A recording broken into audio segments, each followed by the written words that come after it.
Suzuki বিশ্বের অন্যতম সেরা ব্র্যান্ড হলেও বাংলাদেশের 150 সিসি সেগমেন্টে তাদের ক্রেজটা শুরু হয়েছিল সুজুকি জিক্সার বাইক দিয়ে। 2014 সাল থেকে এখন পর্যন্ত জিক্সার একই রকম জনপ্রিয়তা ধরে রেখেছে তরুণ প্রজন্মের কাছে। বর্তমানে তারা দেশের বাজারে 250 সিসি সেগমেন্টে লঞ্চ করে জিক্সার 250, যা জিক্সার 150-এর মতো জনপ্রিয়তা অর্জন করতে পারেনি।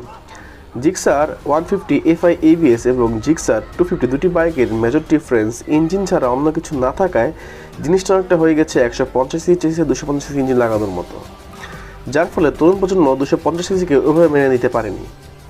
না পারাটাও স্বাভাবিক। তরুণ প্রজন্ম শুধু পাওয়ারফুল ইঞ্জিন না, সাথে লুকস এবং ফিচার্সও চায়, যা পূরণ করতে সম্পূর্ণ ব্যর্থ হয়েছে সুজুকি জিক্সার 250। বাইক দুটির প্রথম পার্থক্য রয়েছে এর ইঞ্জিনে। সুজুকি এখানে ইউজ করছে 249 সিসি একটি সিঙ্গেল সিলিন্ডার ইঞ্জিন, যেটা প্রডিউস করে 26 bhp পাওয়ার এবং 22 নিউটন অফ টর্ক। সেই সাথে রয়েছে অয়েল কুলিং সিস্টেমও। এই ইঞ্জিন দ্বারা বাইকটি 0 থেকে 100 কিলোমিটার গতি উঠাতে সময় নেয় মাত্র 8 সেকেন্ড। ইঞ্জিন ছাড়াও কিছুটা পরিবর্তন এনেছে সাইলেন্সার মাফলারেও।